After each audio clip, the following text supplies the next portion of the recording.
Hello everyone, आज हम Maxwell की फोर्थ इक्वेशन इंटीग्रल फॉर्म में डिस्कस करेंगे। राइट, मैक्सवेल की फोर्थ इक्वेशन को हम कैसे निकाल सकते हैं इंटीग्रल फॉर्म में। मैक्सवेल की फोर्थ इक्वेशन हम देखें तो डिफरेंशियल फॉर्म में क्या है, modified ampere law. Maxwell fourth equation क्या रिप्रेजेंट करती है, differential form of modified Ampere's law. Right, तो डिफरेंशियल फॉर्म में अगर हम इस इक्वेशन को लिखें तो ये है हमारी curl of H is equal to J plus del D upon del T. Right, this is the differential form of Maxwell fourth equation. Now integrate it over the surface. Integrate कर दीजिए इसको, curl of H ds is equal to integration J ds plus integration del D upon del T ds. Okay, तो ये हमारे पास क्या हो जाएगा, JD। Del D upon del T किसको रिप्रेजेंट करता है, JD को रिप्रेजेंट करता है। तो इस इक्वेशन को हम इस तरह से भी लिख सकते हैं, curl of H D S is equal to integration S J plus J D D S. इसको हम मेंशन कर देंगे यहाँ पे, where J D is equal to क्या होता है हमारे पास, del D upon del T. ये हम डिस्प्लेसमेंट करंट में निकाल चुके हैं वैल्यू। राइट, फर्स्ट टॉपिक जो हमने किया था डिस्प्लेसमेंट करंट, वहां पे हमने ये वैल्यू सॉल्व करी है।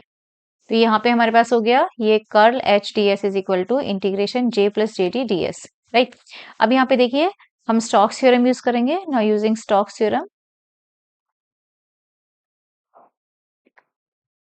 स्टोक्स थ्योरम क्या करती है, सरफेस को लाइन इंटीग्रल या फिर लाइन को सरफेस में। तो यहाँ हमारे पास सरफेस है, सरफेस से हम किस में कन्वर्ट करेंगे, लाइन में कन्वर्ट करेंगे। तो ये हमारे पास हो जाएगा curl of H D S is equal to integration H D L.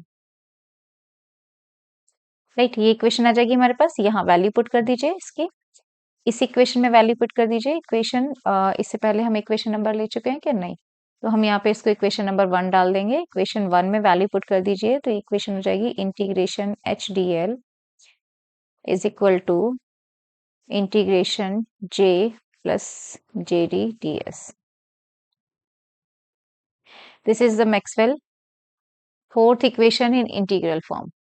Right, आप चाहें तो इसको करंट में कन्वर्ट कर सकते हैं। इंटीग्रेशन जे डी एस क्या होगा, आईसी होगा। राइट, और जे डी क्या होगा हमारे पास, आईडी होगा। तो इंटीग्रेशन एच डी एल इस तरह से भी हम इस इक्वेशन को लिख सकते हैं, is equal to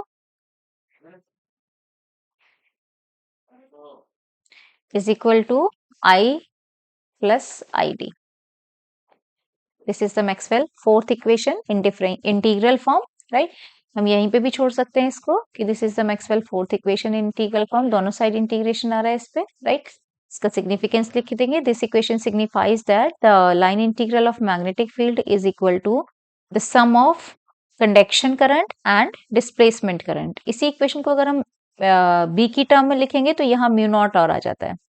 be is equal to हमारे पास रिलेशन होता है ना म्यू नॉट एच, तो उसको भी हम कन्वर्ट करके लिख सकते हैं यहाँ पे। ठीक है, तो एच इज इक्वल टू क्या हो जाएगा हमारे पास, B upon mu naught. B upon mu naught, upon वाला म्यू नॉट इधर चला जाता है। दोनों तरह से हम इस इक्वेशन को लिख सकते हैं। राइट, तो ये आ जाएगा integration H D L is equal to I C plus I D. Right, so this equation, इसका स्टेटमेंट जरूर लिखिएगा नीचे। जितनी भी इक्वेशन आप सॉल्व करेंगे हर एक इक्वेशन का स्टेटमेंट जरूर आपको लिखना है।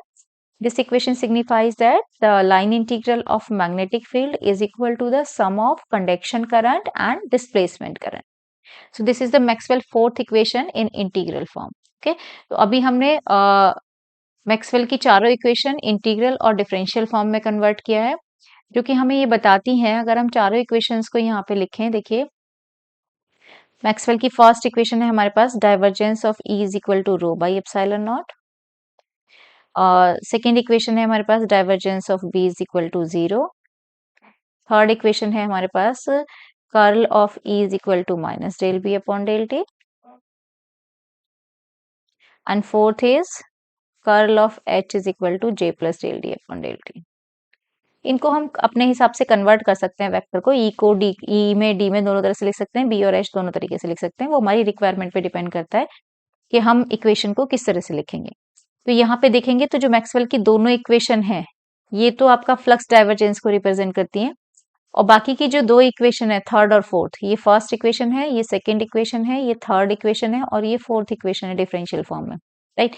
तो ये जो बाकी की दो इक्वेशन है, ये इलेक्ट्रिक फील्ड के रोटेट होने पर मैग्नेटिक फील्ड कैसे वेरी करता है और मैग्नेटिक फील्ड के रोटेट होने पर इलेक्ट्रिक फील्ड किस तरह से वेरी करता है, राइट।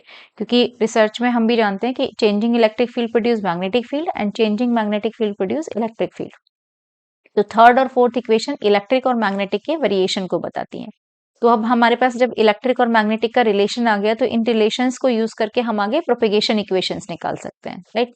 तो नेक्स्ट इलेक्ट्रोमैग्नेटिक फील्ड की प्रोपेगेशन इक्वेशंस निकाली गई डिफरेंट डिफरेंट मीडियम में, will discuss in the next lecture, okay.